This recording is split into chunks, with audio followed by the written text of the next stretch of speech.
Hey, this is Steve with Best Bid. Today we're going to be doing something just a little bit different. Most of my videos are very simple projects, you can quick in and quick out, and sometimes that gives people the illusion that that's all we're capable of doing is just smaller projects. The reason we just do small projects in the videos is just simply going to be showing you the steps to take in the order that you take them and what happens when you push the button. So today I'm going to be addressing a little more complicated project. It's going to be a three-story hospital with several different sections. So I'm going to share with you the steps that I take to keep the drawing from being cluttered and where you cannot understand where you are in the estimate. That often happens when you're using on-screen takeoff with lots of lines and lots of rooms. So I'm also going to show you how to address performing your takeoff where you can enter it into sections so you can micromanage the project with detailed breakouts. As always, I'm going to be starting by reviewing the drawing. I'm going to be looking at the legends. I'm going to read the specifications. You can't skip this part. Also, it's important to know where the match lines are and have a good general understanding of the estimate before you start. That is always important to do, step number one. So we're going to be looking at the drawing and kind of giving you an idea what we're going to be addressing today. So let's look at the project. Okay, this project's going to be the Baptist Hospital, HOPD.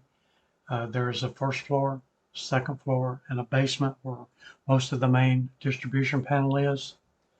That's going to be feeding all the sub panels throughout this building. This is going to be Part A, B, Part C, TJC. And just because this is Part A doesn't necessarily mean that you have to start at Part A. I generally start all my projects the same way, right or wrong, it doesn't really matter. But I start the top left hand. So I'm going to start HOPD Part B. That's going to be how I'll address this project from the top. Also, I know that the panels for this Part B are located in Part A. So I want to carry everything down the screen like that. So let's just kind of glance at where we're going to start.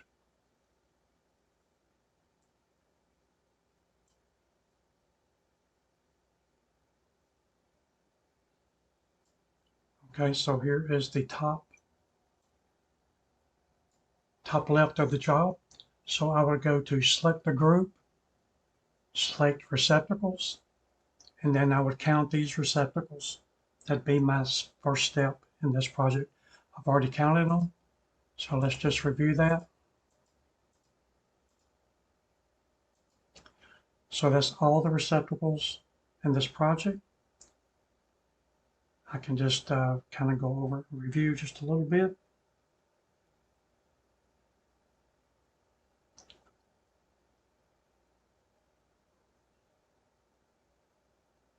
So once I'm convinced that everything is counted, then I can move on to another step. Okay, so we've counted the receptacles.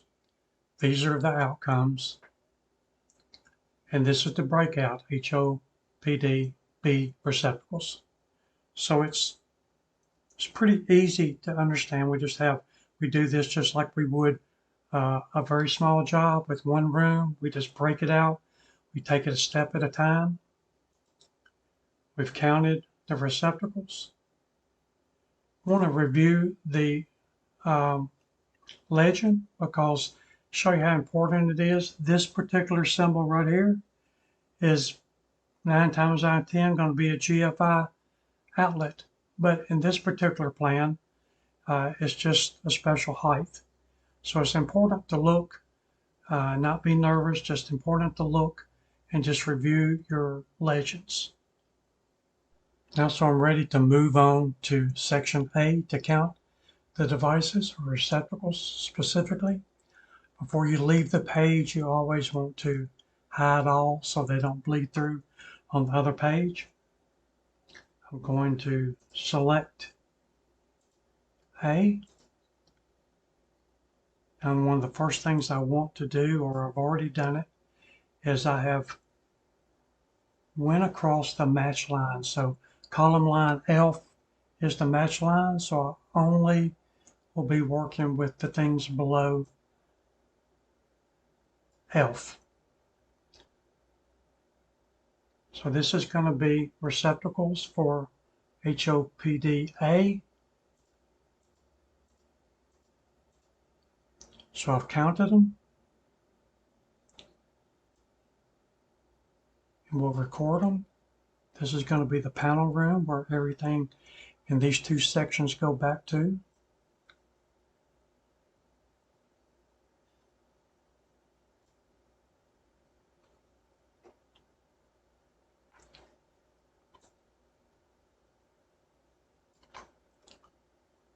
So that's all there is to doing that. So now we have HOPDA receptacles counted. We're going to move on. So the next thing we're going to do is hide all the symbols. And then we're going to go to a different page. We're going to go to the section B.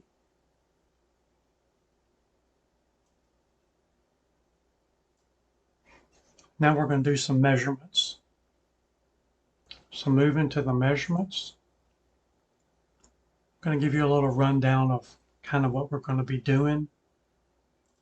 Sometimes we draw this out for our junior estimators that's going to be doing the project. But behind the scenes, we know that we're going to be, the customer's going to be prefabbing these rooms. So they want the rooms estimated out in a prefab situation. So we've kind of simply done that. So our blue line is going to be 3/4 inch conduit with 7 number 10s in this case. The red's going to be 5 number 10s, and the yellow's going to be 3 number 10s. This is going to be for voltage drop. So we circuit out a box. It's going to catch circuit 61, 66, and 63. This box will catch 59, 57, 64, pretty obvious, 62, 22, 55. And we'll circuit the whole job like this. We'll draw a box around the circuit numbers to know that they've been caught. So it's just an easy way of keeping up with it. So that's the way we will start. We want to catch each of our home run boxes first. This is not the only way to do it, but this is a simplified way to do it. So once we unhide these, this is the way it will look. Again, the blue will be the home runs of 3/4. So we're going to go down to the column line F. We went just slightly past it on purpose just to give a little bit of extra.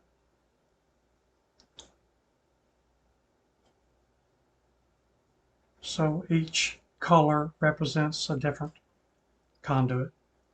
So now we understand where all the home runs are going to go.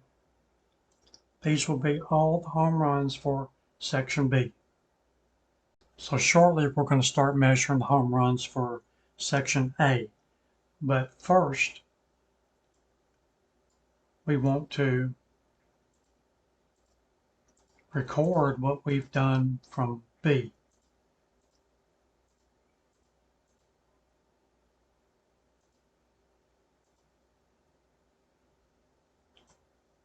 So we've made these notes: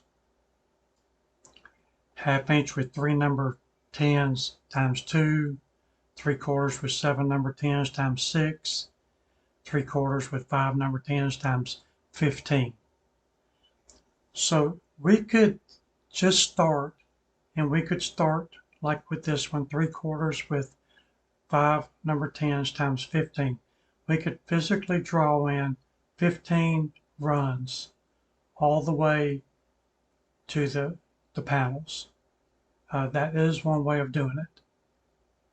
So for me, it just makes more sense to draw one line from here to the panel, label it 3/4 with 5 number 10s, and then change the assembly quantity to 13 without having to try 13 different lines.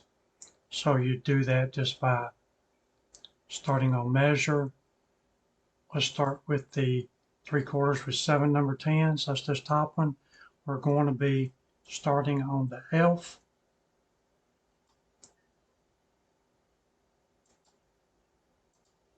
So all we have to do is go down to the panel, and I'm going to carry it a little bit long, and now I have that entered. So that's going to take care of all those runs. Now I'm going to take the 5 number 10s. I'm just going to duplicate the line.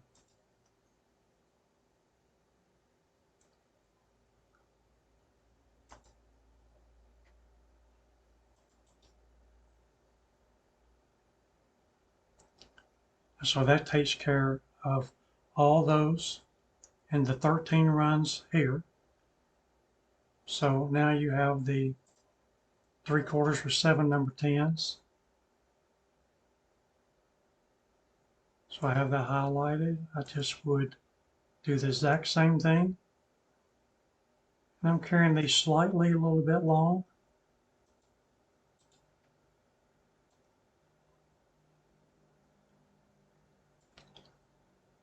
And then the 5 number 10s times 15.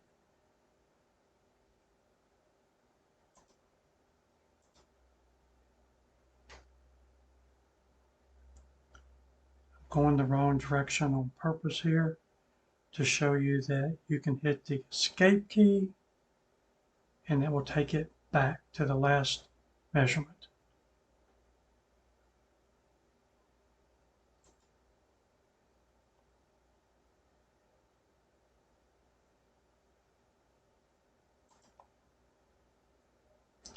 So I think that's much simpler than the other way.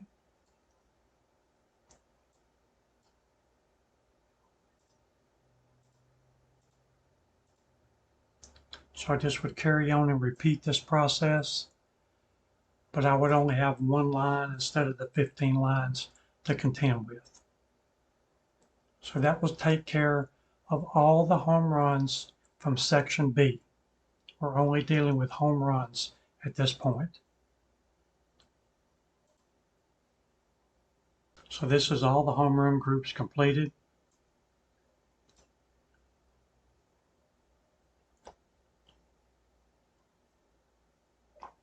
So I would hide those. And now we have everything from section B as far as home runs completed. We did have a few individual home runs to go back to the panel that were not in the main group. So I unfroze those and we'll run these back individually. So there were just a handful, but we wanted to make sure that they extended into the A section so we didn't forget to carry those out. So that's how we were going to handle that. Okay, so as we're going, we are marking the home runs, just putting a color over them to make sure we know that they're all complete. And that's all we're doing, just marking them to know that they're complete. So when you get through with that, you're going to just hide all, and then we're going to start doing the branch circuit from the home run in. All right, so we've already counted the receptacles and we've counted the home runs for A and B. And now we're going to catch the branch for section B. And all we have to do is we've already caught that. And this would be everything except for the home run.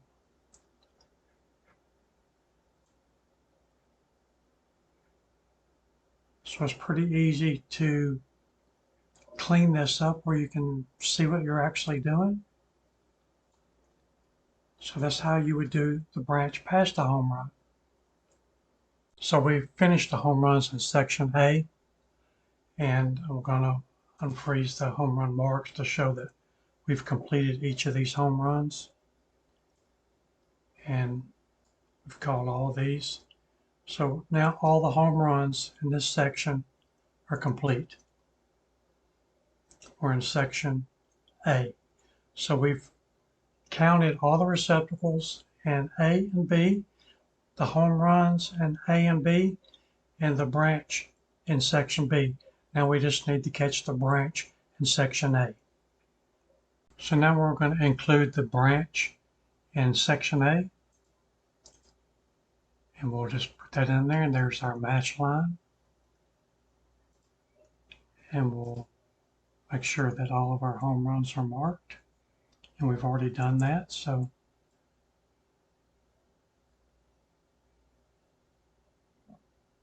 that pretty much completes the branch and power.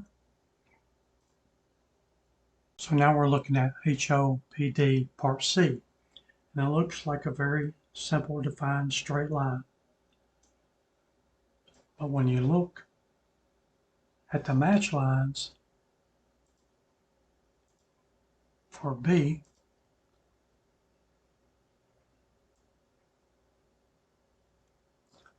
this match line comes right down this corridor, all the way down into the far side of the corridor.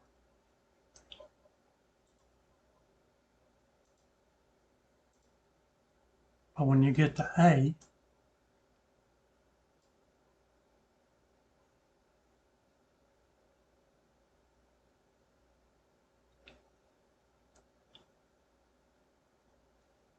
it comes all the way over to this door, right past G. So it's not straight as was indicated, it's a zigzag.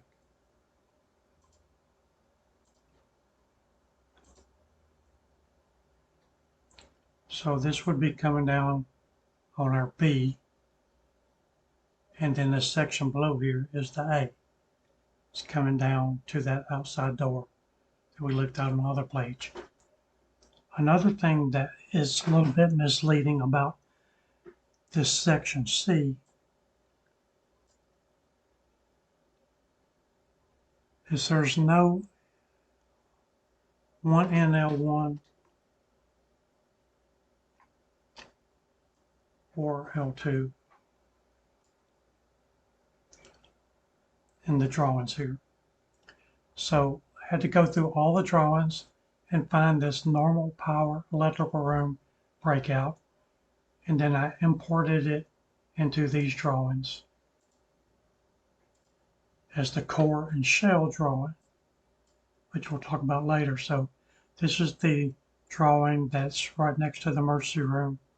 So our N1's here and our N2's here.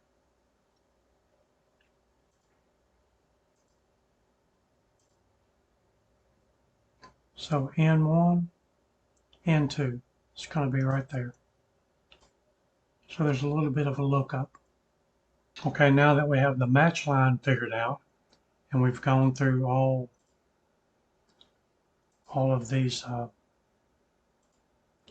files here to figure out where the panel was, L1, L1, 1N, L1, 1N, L2, then all we do is go back to our receptacles counts, count our receptacles. So all the receptacles are counted, and then we're going to hide those off and then move on. So a good practice is after you measure everything, have your home runs measured and your branch measured, you can freeze those measurements off and make sure that you have all of your circuit numbers marked as complete. It's a lot easier to check them after because sometimes these can get hid behind your lines.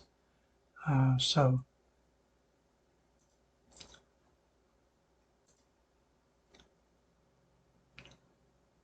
that's going to complete the measurements in HOPDC with the verified marks. So let's keep on moving. Okay, so what's left to finish is the TJC Part C. So not to be super repetitive, I've gone ahead and created the receptacle a group and I've given a name and I've counted these devices. So we finished all the devices on this floor right here. So I'm going to go ahead and hide these and move on. And I think you know how to do this part. Now we're going to skip through just a little bit. We're going to go to the second floor. And I've already counted TJC, which stands for the Jackson Clinic, Part A. I've already counted those lights and entered them. Now we're coming to the Jackson Clinic, Part B.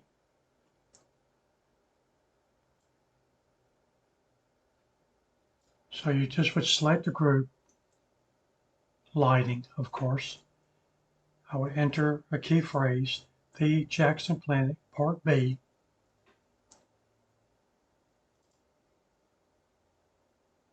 And now I'll just bring them into focus. And I've counted all the occupancy sensors, the lighting controls, and everything for the second floor lighting. I broke it out so you can we'll adjust it later, and I'll show you how to enter it into the software where you can keep it separated if you need to and bring it together when you don't. So that's going to kind of complete the second floor lighting. Just a side note that if you have a large job with a lot of lighting fixture tags, that instead of bringing the drawing into the software, you can just split the screen if you don't have two screens, and you can simply just come off of that and enter your tags. You can just watch them.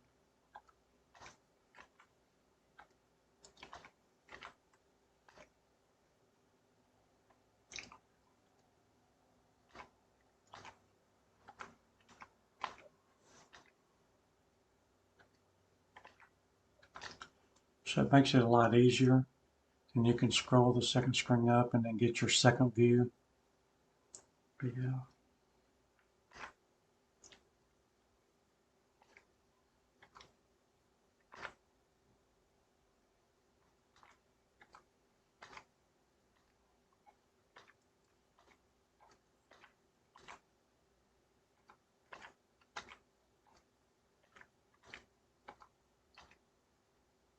That's just a good start, a good way to do it. It's a lot better than bringing this inside your takeoff where you have to go back and forth inside the takeoff. You can just split the screen, simply just copy the lighting schedule. That's kind of what we want to do anyway. I'll just finish adding a few of these.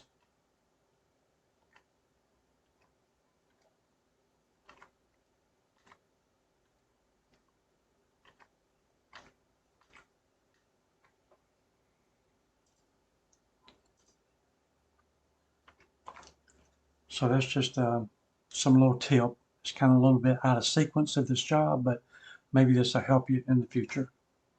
Okay, I finished counting all the lighting, switches, receptacles, fire alarms, data stubs, all the things that can be counted. I have those counted and recorded. I've entered the generator, cable tray, the feeders, the fire alarm, all the gear, everything else. And now I'm going to start transferring some of this information over to the estimate. So this is the way we would do it. Just start with the lighting, open, make sure you're on the right job, HOPD lighting, add multiple counts,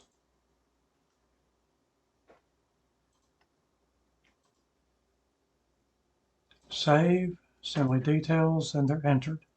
So I'm going to take the job phase location, HOPD A lighting, and then I'm going to also match that with assembly name, HOPD.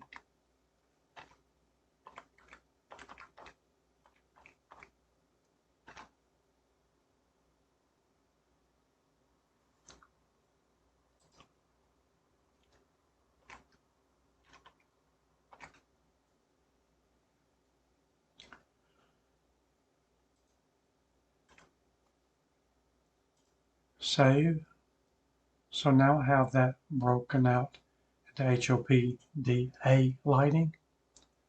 Create a new and simply move this to B.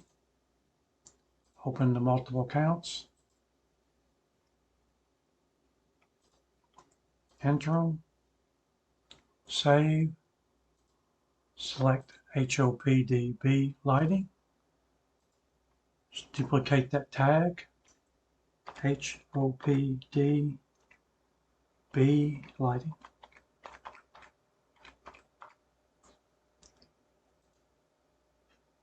And now I've introduced the A and B phase of the lighting. So I moved ahead and we're on the very last of the lighting. This is the last group, TJCB second floor. So we just simply save assembly details, change this to the B, change the name,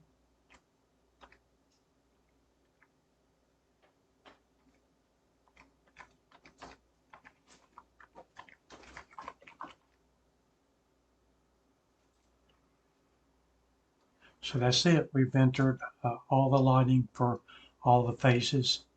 There is a basement phase, which is an alternate that I'm not showing here, but it will be in the estimate. So from there, we're going to enter some branch circuits. So I normally wouldn't be breaking out the branch home runs from the branch, the rest of the branch.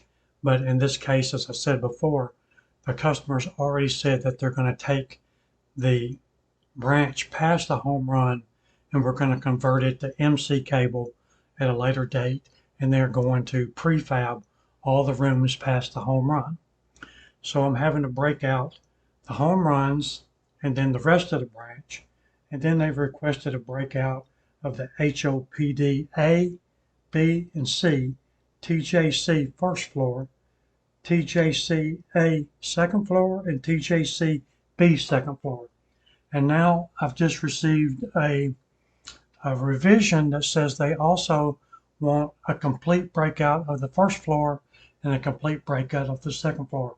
So I'm going to go back. I've already gone back. I've entered the lighting.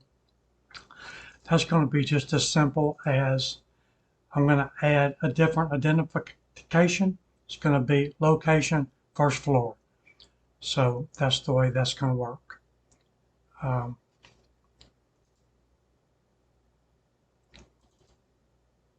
So this second floor will be location second floor. So now we're back to where we were. I'm going to bring in some of the branch circuits. Hit the branch circuit button, create new. Just going to open this up. This makes it really easy. So putting identification in is going to be harder than transferring the measurements. So we got the home runs for HOPD Part A. So all we're going to do is highlight those. I'm going to transfer that data. So it transfers the data and it marks it complete. This is HOPD Part A. So all this is entered already. I don't have to do anything about that. Save assembly details. This location is the first floor. The job phase is HOPD A. I've got to make a branch. So create a branch. It's going to be HOPD A home runs. All right, so I have that. Now all I need to do is change the assembly name.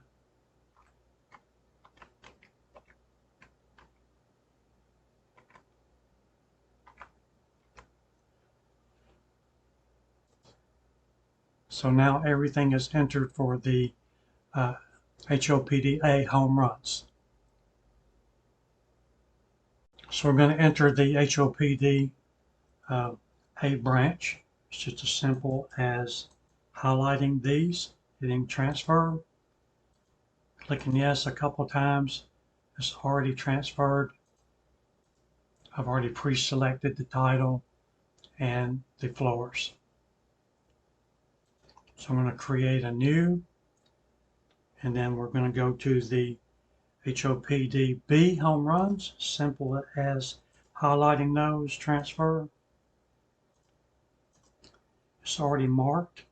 So HOP Part B home run.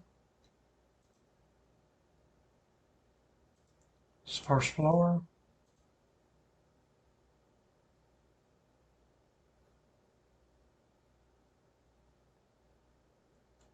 It's harder to find the name than it is to enter it. HOPD home run. HOPD B home run. Save and it's entered. So we're just going to continue on down. I'm going to skip a couple and get down to these harder ones that we did earlier, down where I'll show you how to do the times 15, times 33 and all that. So just give me just a second to enter all these without talking about it, and I'll be right back with it to show you how to do that. Okay, now if you remember, we had all these home runs figured in section B, and we ran them all the way to the match line of section A. And in this example, I chose to just run one run and multiply it times the amount of conduits versus taking each one of the conduits back to the home run. I'm not sure which is better, but this is just a little bit different. So I'm going to show you how I will enter those. So I'm going to open up this viewer.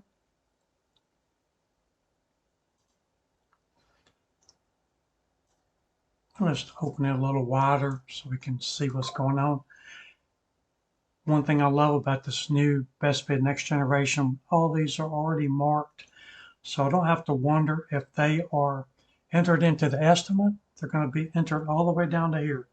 So I'm going to choose just this one because it's a little bit times 13.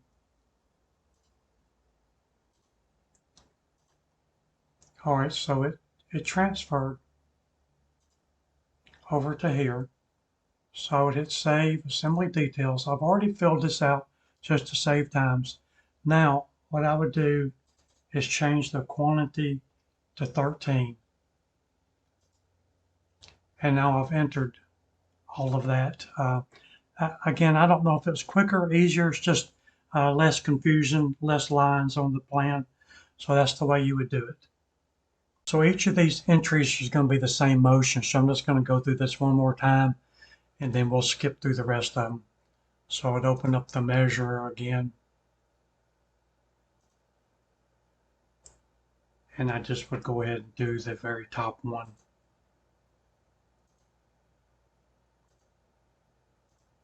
So you can see that it entered it.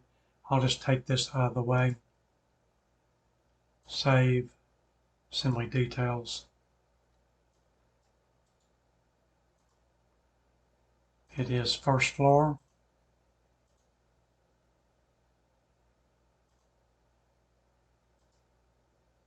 And that was times 2. So that's all there is to it. Makes it pretty clean and simple. All right, so we're going to go to the assembly summary. Just kind of check out what we have. Now, since this job is going to be in so many locations and phases, I'm going to click on the heading here and go to column chooser, and I'm going to bring in job phase. So now I can see the job phase. Now I can also see that I have a switch assembly that does not have a floor.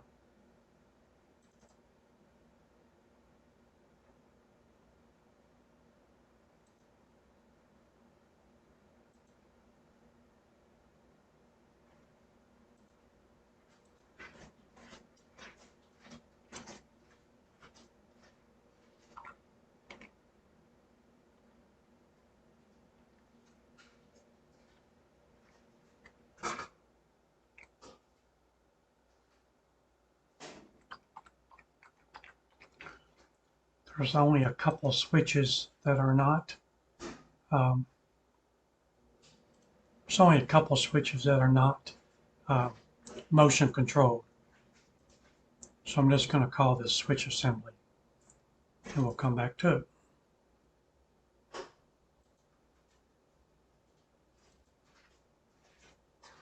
All right, now we're good to go. So that shows you how to open up the column chooser, bring in a different heading that you would need in certain situations. If you don't need them anymore, you can just drag them back down and drop them in there. So this one needs first floor. Better to catch it now than later. All right, so we're all good to go. So we're going to look at how all this breaking down each section can come to play. So we're just going to go to the material summary and we'll just look at assemblies. So if I want to see the lighting for HOPDA, I just click that. So I went ahead and made some adjustments to the material summary page to better see what I needed to see. And I added a few more headers up here. But this is a great place to review. At the bottom of the page, you'll see that this is only the raw material that's on this page and the labor that's on this page. It doesn't include your quotes and direct labor permits, all that type of stuff. Just the raw material that's on this page, the labor that's on this page. But it gives you a great way you can sort and see this is what I have for the first floor. And you can even say, so how much half-inch EMT to have on the first floor. So that gives you all the first floor EMT. You can use this for purchasing. You can use this for substituting it out to MC and seeing how much money you would save. Lots of great advantages. You can clear the sorting by unclicking this. This gives you a breakout to see anything that you wanted to see. We have advanced substitution, so you can just select half-inch conduit and substitute, and then you can substitute it to anything in the database. You can do it for just this one item or the entire section of EMT. It's pretty easy to use. This gives you all kinds of flexibility. You can go and change your labor rates and see what it does to the selling price here. You can, any kind of sort that you want to sort, you can do. If you wanted to do just the branch, you could open up the job faces and do just the branch and then change that to MC because you know your home runs are going to be EMT. You can see how much money you would save by doing that. So this is a great little page to come to just to overview things. Again, it's going to be just this page. It's not the entire job, but it does show the cost of this page based on the tax rate you've entered and the labor rate that you've entered. So it should be a lot of help, a lot of use if you spend some time learning it. Another great feature about this material summary page, this is where you'd make modifications to pricing. If you see you had a buzz somewhere, for example, I'll just do a penny because I don't want to mess my pricing up. But I could filter for half-inch EMT, highlight this, go to open record, and I could change this price to whatever I wanted. I'll just say 44, save and close. And now it changes all the EMT in the bid to the corrected price. Works the same way for any other price that you would have. So that's another great use of this page. Check your pricing. Usually you can definitely look at your price dates, see when they were last updated. So that should be great help for you. Now we're going to look at the final. I finally finished this job, have it all entered, it's ready to go. Look at the summary sheet. The selling price is going to be $7,310,988. That's 10% overhead, 8% profit. You can look through here. Our other cost is $263,000, which is all the things such as permits, rentals, lift, temp power, uh, excavation, seismic, hangars and things, all that stuff. Also, there's $8,000 for supervision that is in this other cost as well. And then we have everything broken out. And go to the worksheet to get a great look. So these are our quotes. Um, a little over 500,000 for the gear, 344 for the generator, 853 for the lighting, 161 for the fire alarm, 61.5 for the lightning protection. Our other cost here, 263. Our labor cost, 2,851,000. The quotes cost, the total right here, 7,310,988. So I will tell you that this job is complete and was won, and they brought it in with a little over 22% profit. So best bid is a great for service calls or a $7 million job. It doesn't matter. It's all the same. It's just more of it. So I hope this gives you an idea that we can handle and we can tackle larger jobs. So just give us a try, learn the steps, and it's easy peasy. This is a picture of the finished job.